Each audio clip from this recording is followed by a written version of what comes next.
नमस्कार मित्रों, यह वीडियो कक्षा 12 यूपी बोर्ड की परीक्षा देने वाले विद्यार्थियों के लिए खास बना रही हूँ। रामधारी सिंह दिनकर का परिचय मैंने इससे पूर्व रश्मि रथी वाले वीडियो में दिया था। आज यहाँ देखते हैं उर्वशी गीति नाट्य काव्य। दिनकर की काव्य प्रतिभा का चरमोत्कर्ष उनके नाटकीय काव्य उर्वशी में दिखाई देता है। इनका इस रचना का कथा प्रसंग तो कालिदास के नाटक विक्रमोर्वशीयम से लिया गया है, लेकिन उसका प्रस्तुतिकरण आधुनिक बोध से अनुप्राणित है। पुरूरवा का स्नेह निवेदन मुक्त छंद के संविधान में आज उन्मुक्त चेतना को बड़े सशक्त रूप में उपस्थित करता है। उर्वशी ने जो उत्तर दिया है वह यद्यपि भावना की भाषा में है, तथापि उसमें आज की जागरूक बुद्धि की नारी का स्वर मुखर है।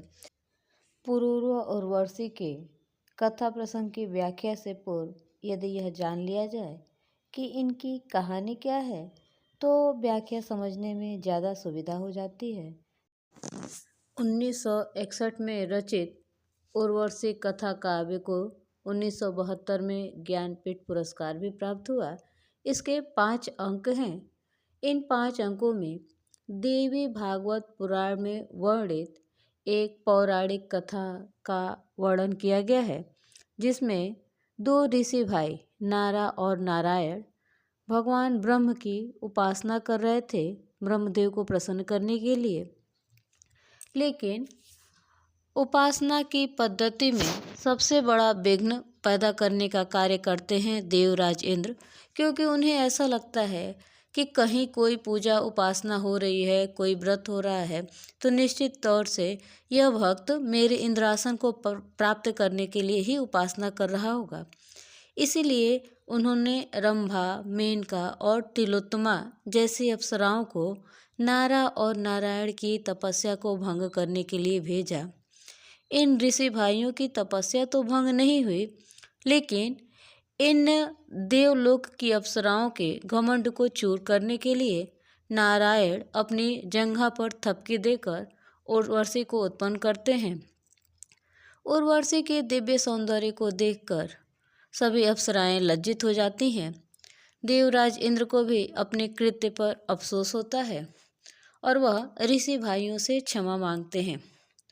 अंततः उर्वशी को भी देवराज इंद्र को सौंपकर दोनों ऋषि भाई पुनः तपस्या करने में लग जाते हैं और इंद्र को यह आश्वासन भी देते हैं कि हमें आपके स्वर्ग की कोई आकांक्षा नहीं है।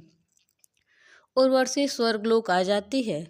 स्वर्गलोक में देवर्षि नारद के द्वारा वह पृथ्वी के राजा पुरूरवा के शौर्य प्रदर्शन की कथा को सुनती है और मन ही मन उनसे प्रेम करती रहती है। एक दिन उर्वशी जब पृथ्वीलोक पर भ्रमण करने आई थी, तो एक असुर ने उसके अपहरण का प्रयास किया। संयोगवश वहीं राजा पुरूरवा पहुंच जाते हैं और उर्वशी की रक्षा करते हैं। वहाँ पुरूरवा के शौर्य, पराक्रम और शारीरिक सौंदर्य को देखकर उर्वशी उन पर मोहित हो जाती है।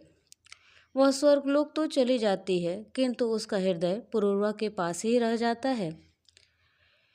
इंद्रलोक में इंद्र की सभा में नृत्य करते समय उर्वशी का ताल और लय बिगड़ जाता है, क्योंकि वह हृदय से पुरूरवा के पास थी।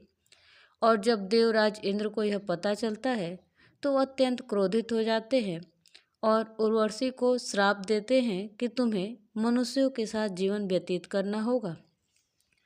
उर्वशी स्वर्गलोक से निकलकर पुरूरवा के पास आती है। पुरूरवा उर्वशी से प्रेम करते थे, किंतु कहने का साहस नहीं जुटा पा रहे थे।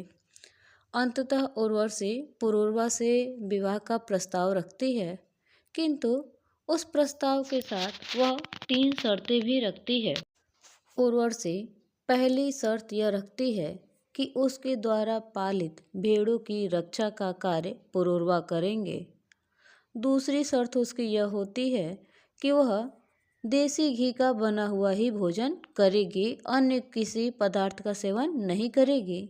और तीसरी शर्त वह रखती है कि संभोग के अतिरिक्त अन्य किसी भी दशा में उसने पुरूरवा को नग्न अवस्था में देख लिया तो वह इस विवाह से मुक्त हो जाएगी। और इन तीनों शर्तों में से कोई भी एक शर्त टूटने पर उर्वशी पुरूरवा को छोड़कर पुनः देवलोक वापस चली जाएगी। पुरूरवा सहर्ष तीनों शर्तों को स्वीकार कर लेते हैं। पुरूरवा और उर्वशी का विवाह हो जाता है। लेकिन विवाह के कुछ समय बाद पुनः देवराज इंद्र परेशान हो जाते हैं उर्वशी को वापस बुलाने के लिए, क्योंकि खुराफात उनके दिमाग में चलता ही रहता है। अब वह गंधर्व कुमारों की सहायता से उर्वशी की भेड़ों को चुरा लेते हैं और उर्वशी जब उन्हें अपने स्थान पर नहीं देखती है तो पुरूरवा से अपनी भेड़ों को ढूंढने की बात करती है। किंतु पुरूरवा उस समय स्नान के लिए अपने वस्त्र निकाल चुके थे, लेकिन वह यह सोचकर बाहर निकल आते हैं कि अभी अंधेरा है।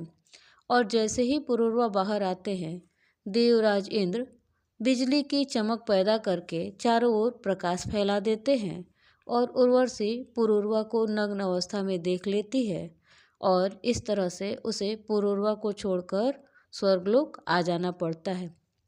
इसी पौराणिक कथा को काव्य का रूप देकर के दिनकर ने उर्वशी नामक गीति नाट्य की रचना की है। वीडियो अच्छा लगे तो इसे लाइक करें, कमेंट करें और चैनल को सब्सक्राइब अवश्य करें। धन्यवाद।